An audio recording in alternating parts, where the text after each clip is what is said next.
guys, welcome back to my channel. I'm so excited that you decided to come on back onto this channel. It's genuinely the fact that you didn't have to, but you did. That means the world to me. Welcome, welcome, welcome. If this is the first time you are seeing this face, then hi, click the subscribe button, join the family. You know you want to be here.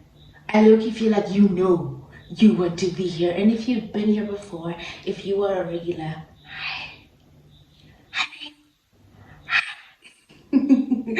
now, I do not want to go any further in this video without acknowledging the fact that we hit 1,000 subscribers. I think about a week ago or 2 weeks ago, I'm not sure. I really forgot to come on here and thank you guys for getting me to 1,000. This is a big deal for me. Some people might be like, it's just 1,000 subscribers, sis. No, to me, guys, it's a massive deal because 1,000 people? 1,000 people, man? That's beautiful. That's great. I love it for us, especially because this red app is so challenging and so hard, and you really need to be so consistent, and people actually really need to enjoy watching you in order for you to be able to get to that benchmark. So I wanted to thank you guys for that. I do not want to ramble today. I want us to get straight to the topic of the day. I'm sure you guys have already clocked the title of today's video, and the title speaks to what I want to speak about today, obviously. So I really wanted to speak about this topic because I realized that it was such a massive part of, or it's been such a massive part of just me holistically and just my journey of finding myself, my journey of healing, and also my journey of self-love. So a lot of people ask me a lot of times whenever I cut my hair, why I cut my hair. And I think people ask this question a lot because I have really beautiful, thick, luscious long hair when it's grown out. I have the kind of hair where in my family everyone's just like, I want that hair. My friends are like, I wish I had your hair. It is thick. I do prefer the relaxed root when I do grow out my hair because of the fact that it is thick. So when it does grow into an afro, it's just a disaster. So I do relax my hair and it tends to look amazing. You know, like dark and lovely ad kind of amazing. That's how my hair usually looks. I'll try and insert pictures as I go along of how my hair looked and as well as my entire journey. So let's get into it. So what a lot of people might not know is that hair carries a whole lot of our experiences. Hair, well, let me just speak for myself, but based on what I've read as well, hair, based on Google and Worldly View, carries a lot of energy, but also I believe for me spiritually as well, there is a spiritual connotation to our hair, especially as women. We know the story of Samson and how his hair gave him his power and how his hair gave him his strength and all that stuff. But I think for me as a woman, spiritually, my hair speaks a lot to carrying a lot. And usually when I've grown out my hair and I'm in a good space, I'm comfortable with my hair because I know that there's not a lot that I'm carrying. Usually when I'm going through a lot and I'm carrying a lot, stuff that we also shouldn't be carrying because God should be carrying those things for us, but that's a topic for another day. But when I am going through a lot, I tend to feel heaviness, especially when it comes to my hair. And chopping it off is usually the first thing that I do. The first time, I would cut my hair as a teenager, but the first time it made a significant difference to me when I cut my hair was in 2018. Something transpired or something happened to me or was done to me in 2018. And when it hit me, what had transpired, I knew what had transpired, but when I had started to dig deep into healing that particular wound, I realized that I needed to cut my hair because I needed to let go of that version of myself. I needed to let go of that experience. For me, it was a significant point of saying I am letting go, right? And as time went by, the significance of cutting my hair or hair started becoming more like therapy to me. You guys know my journey. I've done a couple of videos where I've spoken about my journey. You guys have seen my entire journey here on Instagram. You've heard about my journey on TikTok, and you've followed pretty much my entire journey. It was all over social media, especially on Instagram. And with that particular thing, I think during my pregnancy, I had my hair, and I mean, so much was going on in my pregnancy. I had my hair.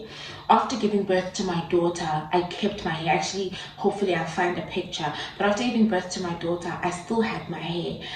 If I find a picture, I will insert it up here. And I reached a pivotal moment. I think she was 3 months old.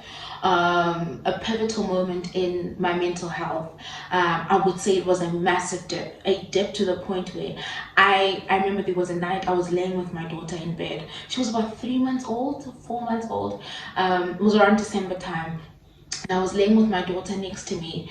And I remember feeling this sadness and this pain and this hurt. And I remember deciding on that day, I'm gonna take my life. And I looked at my daughter and I was like, I'm gonna take my daughter's life as well. I was that ready. It was that bad. But through God's grace, that never happened. Through God's grace, I never even went through with that. Through God's grace, I never even gave that a second thought. But I knew that something was wrong. And the first step I made in the journey of my healing was then to cut my hair in the beginning of this year, which was in January. That's when I realized that hair actually plays a massive and significant role in my life. I had reached a point where I had become so sad. I used to look at myself in the mirror every day and I felt so ugly. And I think it's mostly because of the things that were happening around that time, the things that happened around that time, the things that were said to me around that time. You really, as a woman, especially after giving birth, postpartum will rock you, okay? Postpartum will rock you. And I just felt ugly. I felt unworthy. I felt dirty. I felt like I don't want anyone to see me. I don't want to be seen. I remember my family they would have outings and I'd be like, no, I'm gonna stay at home. My friends would call me, let's meet up, and I'd be like, no, I'm gonna stay at home. I wasn't going to church. I felt like I did not want to be seen. My hair was I think at its longest at this point, also because of pregnancy hormones, like your hair is healthier. Like pregnancy also, I was hot, okay, but I never really got to walk into that or experience that. Like a lot of people would say, you are so beautiful. During my pregnancy, I don't know how many times I would get stopped by strangers telling me how cute I am. You're glowing. Oh my gosh, you're so beautiful. My mom would tell me every day that, oh my goodness, you don't even look like you're pregnant. Like this pregnancy is doing you good. Friends would tell me, friend, your skin, friend, your hair. But I couldn't really walk into that because I had this darkness and this dark feeling. And I had this heavy cloud over me that just made me feel like I am ugly. I am not worthy. I am not beautiful. There is absolutely no way that people are actually seeing the same person I look at in the mirror. I had a hard time looking at myself in the mirror. And I decided that January, as we were going into the new year, I think it was on the 1st or on the 2nd of January, I chopped my hair off. I went to the hair salon and I was like, chop it all off. And this lady was looking at me like, girl, are you being for real? And I was like, my sister, they chop. They chop now. Chop this hair off now. And it's so crazy because she's the salon I was in is actually a Nigerian salon. And I just told the guy, I was like, chop my hair off. And I remember feeling so much lighter. And it's so crazy because I always feel my most beautiful when my hair is completely chopped off. Right now, the reason why I've been shooting my videos with wigs on is because I was just feeling like, oh my goodness, it's growing back. Oh my goodness, it's starting to be ugly again. And today I looked at myself in the mirror and I was just like, I am gorgeous. Ma'am, you are gorgeous.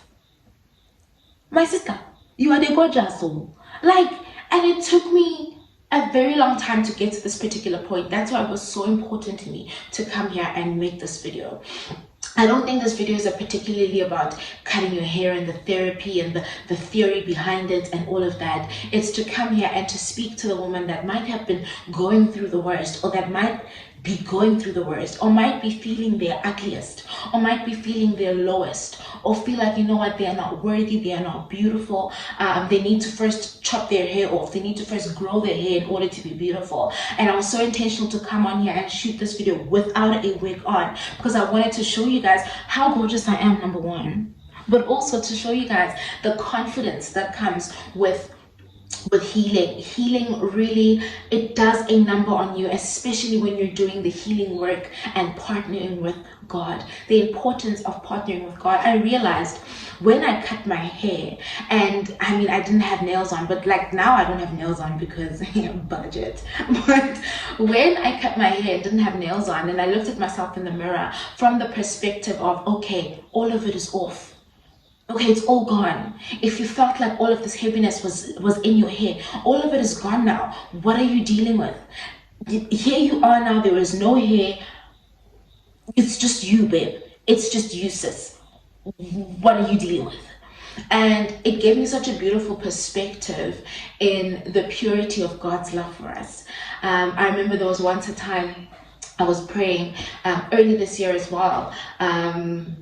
Right after cutting my hair, and I was praying, and after praying I went into the bathroom to wash my face because I was about to go to bed, and I looked at myself in the mirror and I could not stop crying because God just kept on saying to me, God just kept on saying to me, I love you. God just kept on saying to me, you at your purest, at your lowest, at your not, there's no makeup, there's no cosmetics, there's no materialist, there's no materials. And at that time, guys, when I tell you I had nothing, all I had was my family and my child. I had nothing. I wasn't working. I didn't have money. I had absolutely nothing. And God was like, and guess what? My love for you, it has never changed at all. My love for you has never changed at all. And I really feel like that was such a significant part, or that was such a significant moment for me, because we always feel like we need, especially, I mean, after my separation, you go through this series of thoughts where you just feel like, oh my goodness, I'm a failure. Oh my goodness, I'm not, you know, so you try almost anything. And I feel like also my hair was just, I'm trying anything at this point. And this hair is also heavy. Let me just get rid of this hair. And God is like, it does not matter what you try. It does not matter how hard you try. I will never stop loving you. It does not matter how hard you try. I will never stop being by your side. And then I looked around me and I realized through it all, He was by my side. Through it all, He was actually carrying me. And through it all, He was actually partnering with me on this entire journey. My hair started growing back, and I mean, I started chopping and cutting it, then I started having fun with it, and it started growing back. And about a month and a half ago, the enemy was kind of playing with my mind again, and the enemy was throwing these thoughts at me again, and the enemy was coming at me with so many different things and from so many different angles. Now he wasn't even coming at me with what I was currently going through. He was coming at me with my past, honey. He was coming at me with everything I went through. He came at me with everything. Okay, my bracelet is caught. He came at me with everything. And I remember that day, the plan was to stay in bed the whole day, and I was like, no, actually, we're not going to do that. And I went into my father's bedroom and I took his clippers and I sat in our lounge. I put a towel on the floor and I cut my hair. And after I cut my hair, I sat and I looked at myself and I repeated everything that the enemy said to me. But I then said, I'm not that. I'm not a failure. I'm not a victim. I'm not unworthy. I'm not like he was coming at me with so many things, and then you start feeling sorry for yourself, then it's a pity party. And I had to sit with him and be like, now I'm coming to you man to man with my chiscop, and I'm telling you everything that you said that I am, I'm not that. There's actually there's a little soundbite which Jacqueline Carr actually says that everything the enemy says that you are not that, and everything that he says that you're not, you are that. And I started declaring that over my life, that I am blessed and highly favored. I am the top and I'm not beneath. I am worthy. I am beautiful. I am deserving. My goodness, I am a great mom. My goodness, I am a great partner. My word, I am a great mom. I'm a great sister. My goodness, I am a great daughter. I sat and started declaring greatness over myself, and the hair being off at that time was so pivotal to say, and I don't need the hair, I don't need the nails, I don't need the makeup to be everything that God has ordained me to be. So getting rid of that and get it. I feel like the shedding for me is such a significant part. But once you shed, you need to then sit and say, actually, we're rewiring. We're coming back to self. We're coming back to our greatness. We're coming back to who we are. We're coming back to the pureness and the beauty of who we are. Not to say that you should cut your hair. For other people, it's taking a walk. For other people, it's taking out your pots and cooking. Immediately when that thought begins to hit your head, immediately when the enemy starts to want to play things in your head that you know that you are not, and he's trying to use those things to get you out of balance, my goodness, do whatever you feel you need to do at that moment, but do not forget to then open your mouth and remind the devil what the word says about you. I remember I started quoting scriptures and I was like, you cannot, because my Lord said. You cannot tell me because my Lord said. You cannot do this because my Lord did that. And as time went by, I began to realize that yes, the shedding was therapeutic. Yes, but also the shedding for me was to say, no. Here I am. Here I am in my nakedness. I've tried everything in the book, wanting to be loved, wanting to be appreciated, doing all sorts of things because I felt like I didn't meet the status quo of what beauty is. I was made to feel unworthy. I used to look at pictures of women on Instagram, basically mostly because of what I had went through. But I was looking at pictures of women on Instagram, comparing myself, nitpicking myself, and I had to actually sit with myself without the hair and be like, babes, you are beautiful, and remind myself of what the Lord says that I am. And sometimes you need that reminder. Sometimes you need to sit with yourself in your nakedness. I also used to do this exercise where I stand in front of my mirror with nothing on, and I'm like, girl, you are hot. That time the enemy is like, yeah, but then now postpartum, the body, the stretch marks, more cover, and I'll be like, but she's hot. But she's hot though. But she's beautiful though, and she carried a life though, and she brought a life to earth though, and she did that though. Sometimes you really need to sit and be like, actually, I don't need all the stuff. Let me tell you something, devil. This is how the Lord created me, and this is how he wanted me, and this is how he's carrying me around. Clearly, this is what he wants me to be, and I am not going to sit and be nitpicked by you. No, it is not going to happen. And sometimes as women, we need to get to that point. It takes a minute. For some people, it's quicker than others. It takes a minute. But when it happens, when you finally decide to take that stand, when you finally decide to open your mouth and remind the enemy who you are, like I said, you don't even need to cut your hair, sit down with him. Like I used to have moments where I would sit in my sadness and I'm crying and I'm depressed and just doing all sorts of things, literally self-harming, listening to what the enemy is saying. Imagine a whole royal priesthood, a whole queen, a whole person of royal blood sitting, listening to an absolute nobody speak into their lives, telling them who they are. And I got to a point where I was like, no, you're actually done talking. Let's actually sit down and let me tell you something, sir. Let me tell you about my God, sir. Let me tell you about how far he's taken me from, sir. Let me tell you about all the times you tried to wipe me out, all the times you tried to convince me that I'm better off dead. And he said to me, no, you're still going to live. Guess what? I'm still here. So you failed then. What makes you think you're going to succeed now? What makes you think you're going to succeed now?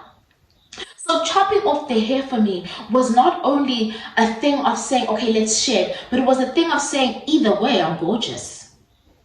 Have you seen this girl? Sir, have you seen me? Sir, have you seen me? And I don't know how many women sit after having been told, and after having been spoken down on, and after having been bashed, and after having been literally abused verbally, emotionally, and you sit and you actually conform to the things that were being said to you. It stops today. You don't need to chop your hair off, but I'm telling you, it stops today. If you do not sit with the enemy Or envision that person who said all those things to you, a mere human being who said all those things to you. Envision that person sitting right in front of you and tell them everything that you're not, that they said that you are. How's about that? How's about that? So I don't feel ugly anymore. I don't feel ugly. And I used to have the worry that, okay, the hair's growing back now. That means I'm going to start feeling that darkness again. No, my hair's growing back now. I'm probably going to let it grow out. I have a desire of actually growing it out. I don't think I need that lightness anymore. I don't need it via my hair anymore. My lip gloss is literally messing up my makeup. I don't need it via cutting my hair anymore. The internal work that was done inside of me, this hair could grow back. I could wear a wig, I couldn't wear a wig. I could wear makeup and not wear makeup. My goodness, I could be in my PJs. I could be asleep with my mouth wide open with the drool falling down, and I would still feel like I'm the most beautiful thing that ever hit the face of this earth. Because why? Because I'm God's creation.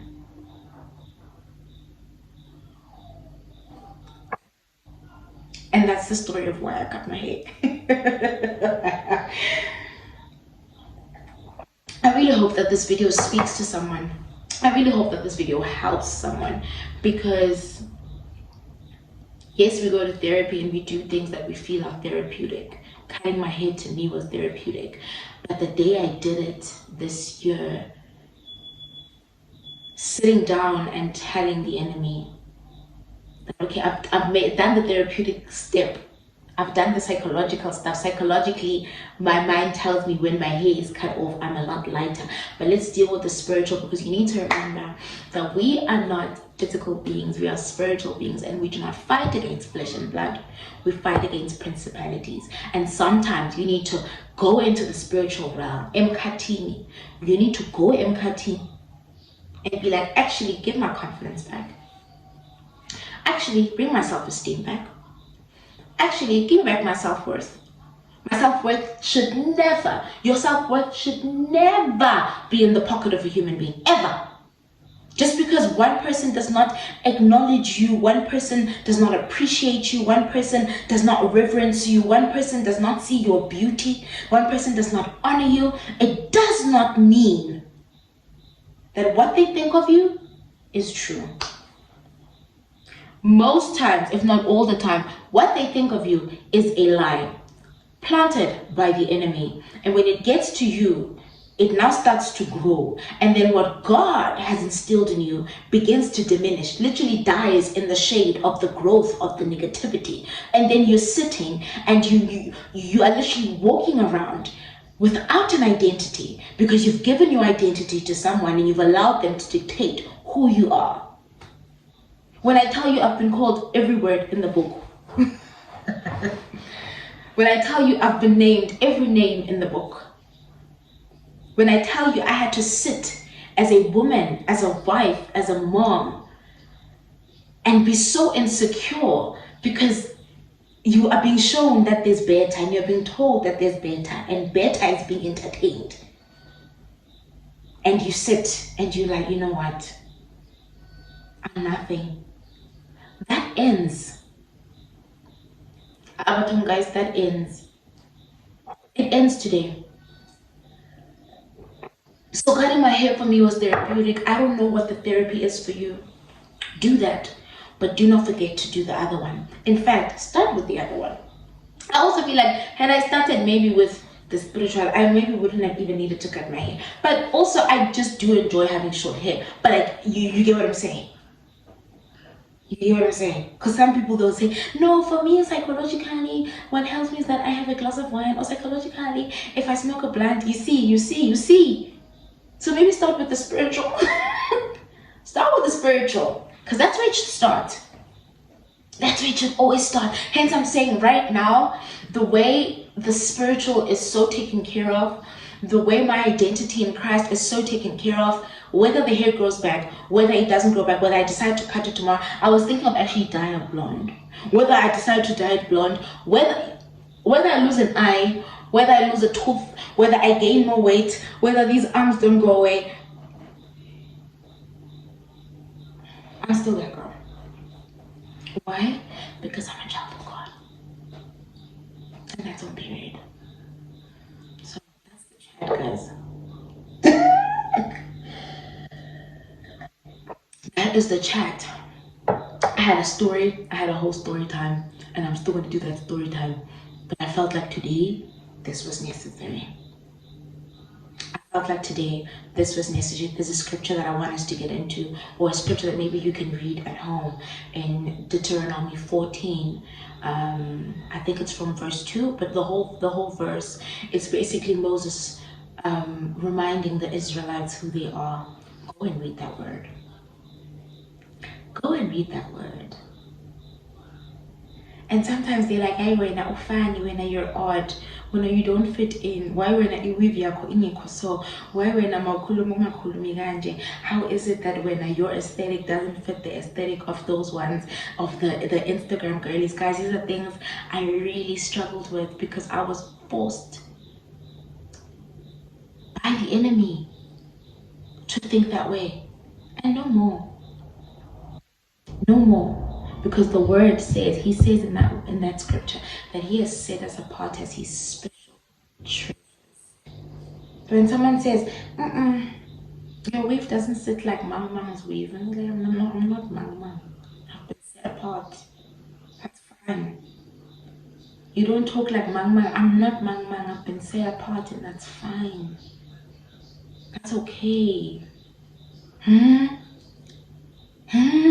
When that man is like, hey, ngithola abangcono ithi ya ababe ngcono le mina ngi-right la. Set apart. I'm a special treasure. La. Please, guys. I love you. And I will always love you, Keshem. And thank you guys for watching this video. And I really hope that this video helps somebody. Once again, thank you so much for getting me to 1,000 subscribers. We are closer and closer and closer and closer to becoming YouTube partners, and that is like a big deal to me. So thanks, guys. Do watch this video. When I do get monetized, I will let you guys know, because then you guys will have to watch the ads. Then you guys will have to watch the ads because I gotta make this money. Okay?